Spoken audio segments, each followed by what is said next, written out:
You're listening to Soundside. I'm Libby Dankman. It's hot outside. Summer is nearly upon us. Labor Day is right around the corner, which means many of us are dreaming about getting away, perhaps in a large white and green boat.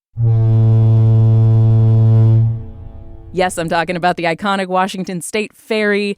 For the last 5 years, the largest ferry service in the nation has struggled with staffing shortages, an aging fleet, and rampant cancellations, but things are looking up. Last year, the ferry system saw an increase of nearly 1 million riders. There were 400 fewer cancellations than the previous year. Full service was restored to all routes. Washington also signed a contract with a Florida shipbuilder to start bringing new boats online. Meanwhile, however, the current fleet is getting older, which means more maintenance issues and more potential disruptions. And while the state did have plans to electrify its fleet, it's had to scale back some of those ambitions. We're going to sort through all of these issues and what they mean for riders with Steve Nevey. He is the executive director of the Washington State Ferry System, which is now a cabinet-level position in state government.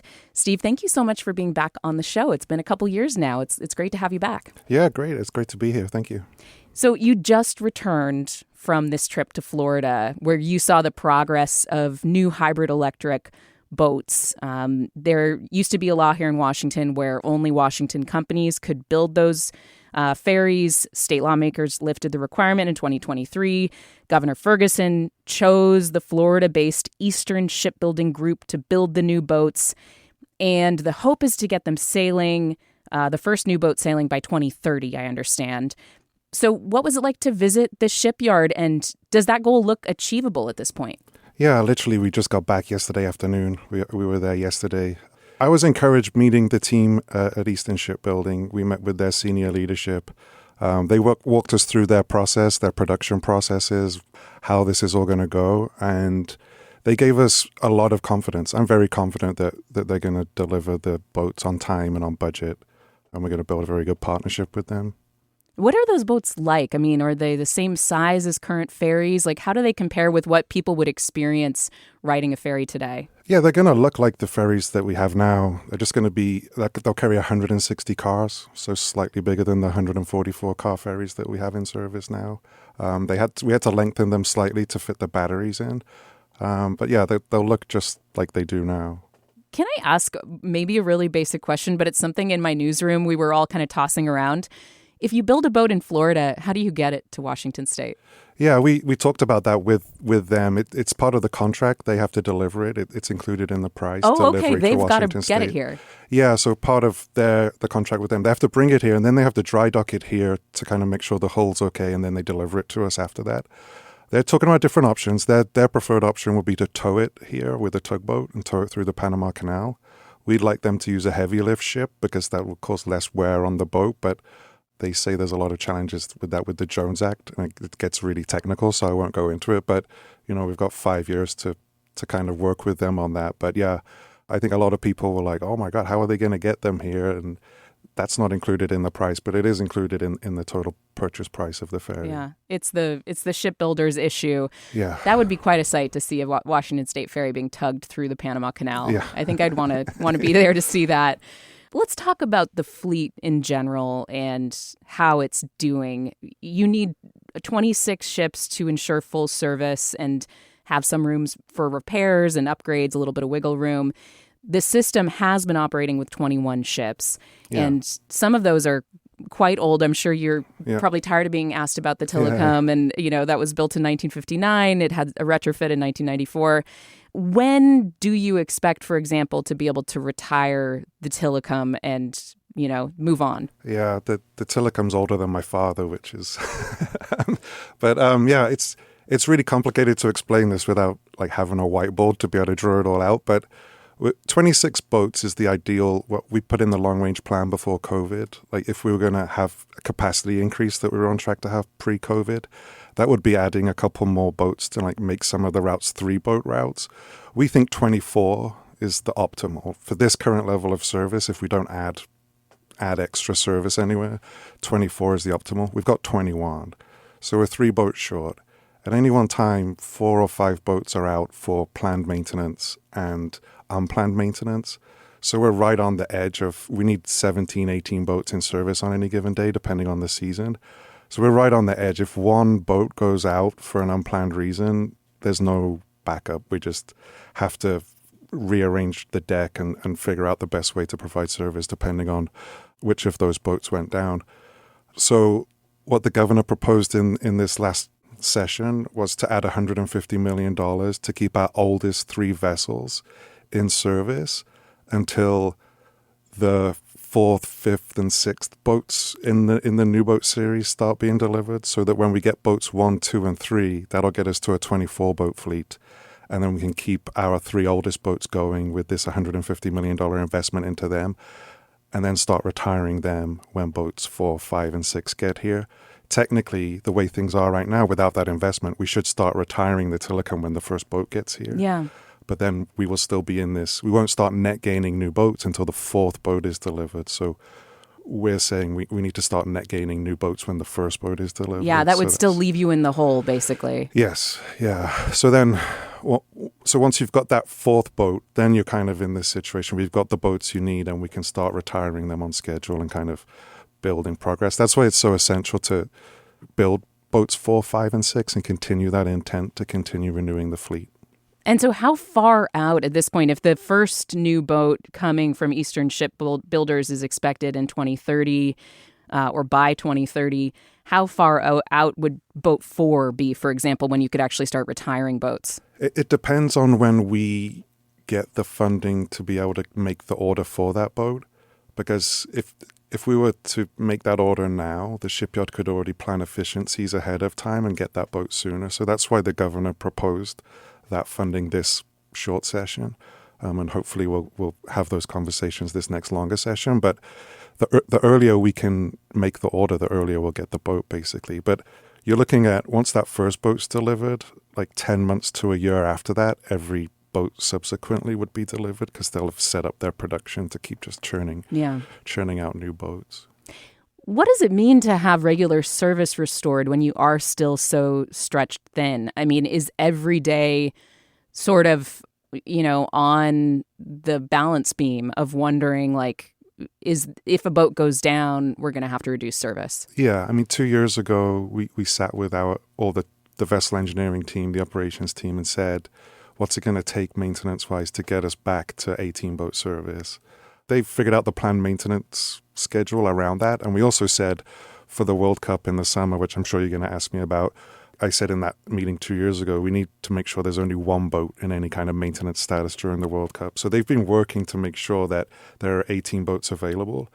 But we can't plan for unplanned breakdowns. And when they do happen, we have the service contingency plan that we update yearly, and I think we just sent out an update like a week or 2 ago to the service contingency plan, which kind of maps out to the public how we're gonna shuffle boats around to account for unplanned maintenance. It just really depends which route is affected and at what time it is, and if there's a mariner's game, if it's commuting time. There's a lot of energy that goes into it when a boat goes down. Let's talk about the electrification process. So the Wenatchee is the one that's been online that was retrofitted to be a hybrid electric ferry. That's been running since July. The state had planned to convert 2 other Jumbo Mark II ferries, the Tacoma and Puyallup, to hybrid electric, but those projects are on hold indefinitely. The goal is a zero emissions fleet by 2050 under the state's really ambitious climate and emissions goals.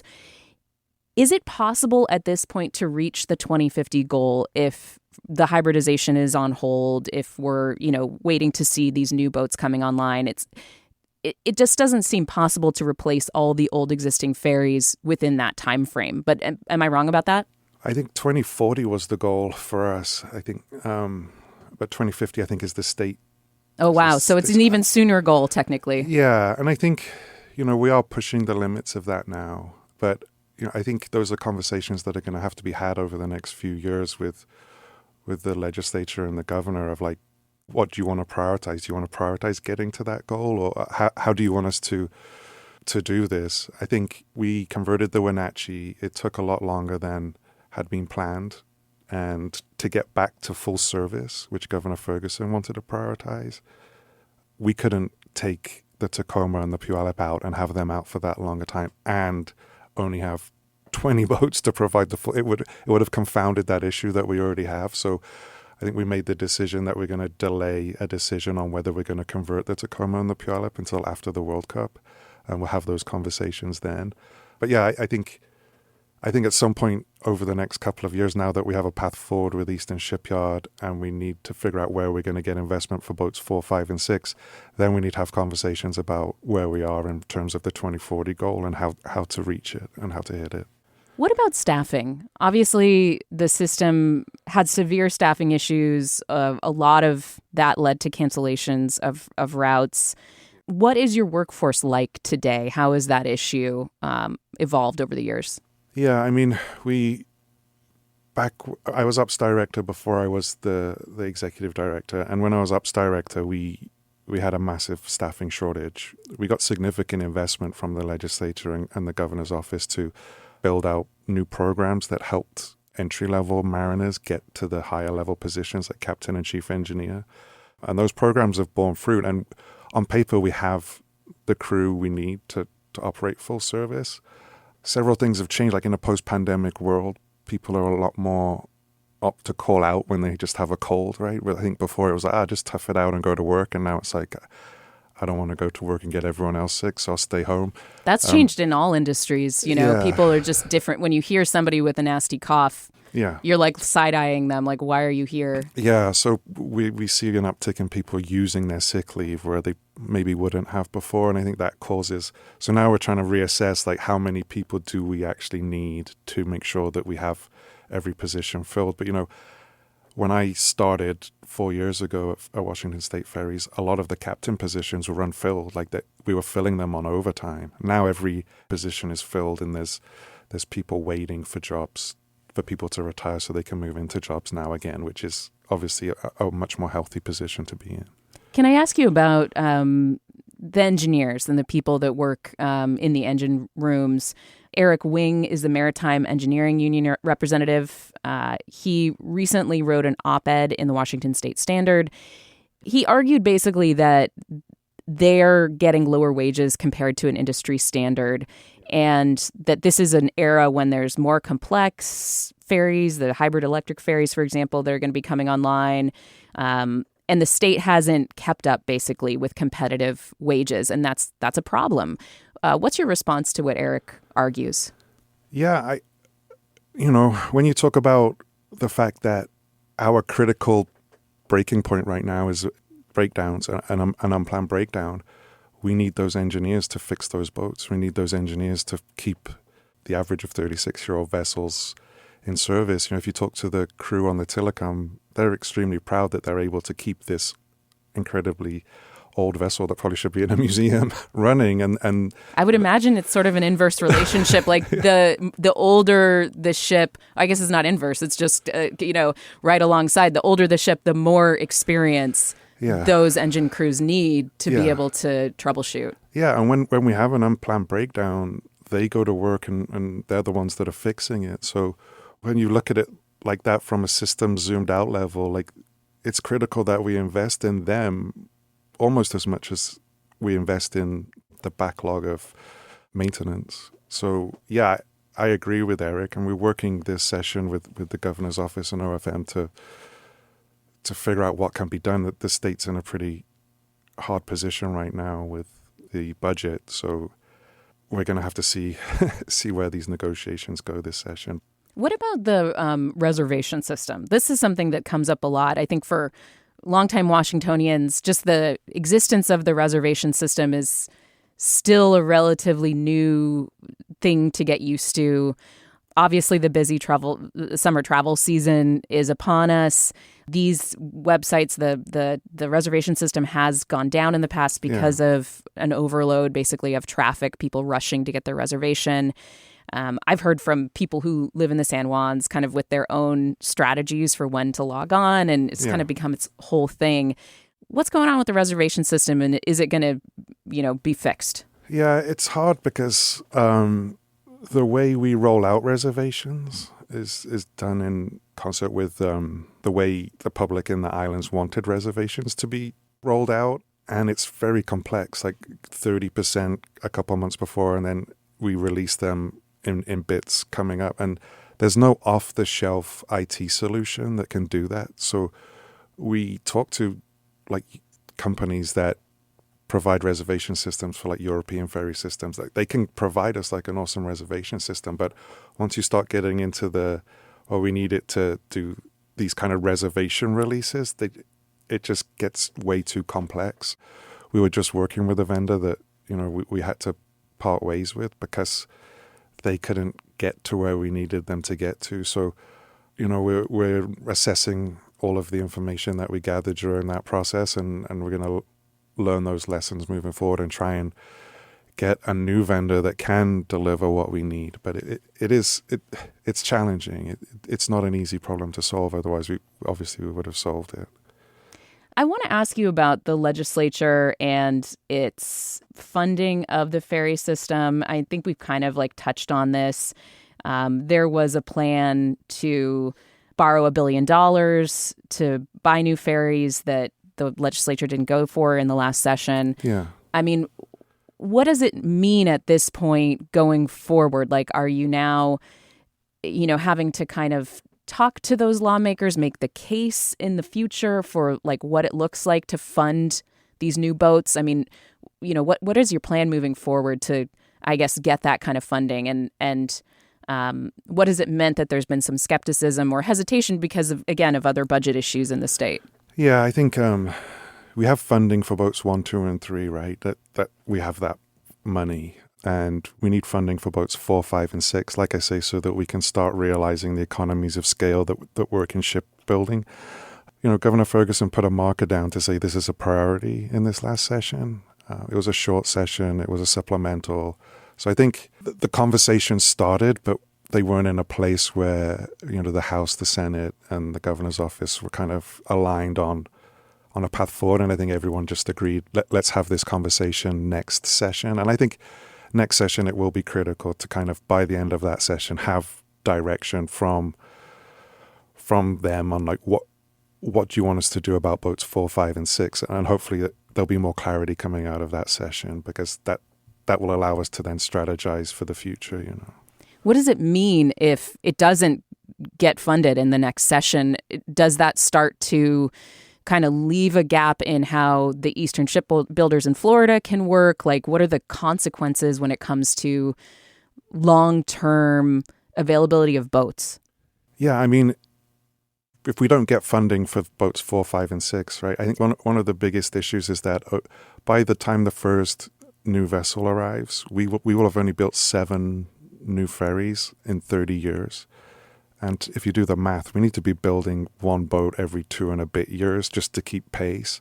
If we don't get the funding for boats 4, 5, and 6, and it doesn't look like we're going to get the funding for it, I'm not saying it doesn't look like it, but if at that time it doesn't look like we're going to get the funding for it, well, then I think conversations probably need to start about, how much service can we continue to provide, because we can't provide reliable service for people if we're still trying to maintain 18 boats and we've only got 21. Yeah, that would be that catastrophic. Basically, you'd be talking about changing the route map or canceling routes. Yeah, I mean, only the legislature can cancel routes, but I think at that time, if that is how this goes, those would be the conversations that would need to be had at the time. I don't want to panic anyone. I'm not saying we need to cancel routes, but that would be the path that we would be on if we wouldn't get funding for more boats than the first 3. Before we go, obviously the World Cup is coming up. People are going to be riding boats, both tourists just taking a spin and people coming in for games. What is your plan for service when it comes to the World Cup and increased demand? Yeah, I mean, I touched on it earlier. 2 years ago, we planned to only have one vessel in a maintenance status during the World Cup. So then we'll have 20 vessels that are available for service, and we'll be operating 18 vessels at any one time. So we'll have 2 backup vessels. So that's the main thing we've done, is kind of line up our maintenance schedule to make sure that happens that period of time. And then the other things, we have extra security, we have extra crews, we have extra terminal staff to help people navigate the system. I think we're expecting like mainly the Seattle routes to get a big boom, but like also an influx of tourism using all of the routes all across the Sound. So yeah, I mean, we're excited to be front and center and part of the World Cup. We're excited to have Wenatchee in service, the biggest hybrid electric ferry that's going to be in service for the World Cup. So yeah, I hope people are going to have a good experience on the ferry system this summer. Well, appreciate your time. Steve Nevey, Executive Director of the Washington State Ferry System. Thanks again. Yep. Thanks, Libby. Thanks for listening to Soundside. Don't forget you can listen live on KUOW 94.9 Seattle at noon and 8 p.m. Monday through Thursday, or anytime right here online at KUOW.org, or of course on your favorite podcast app.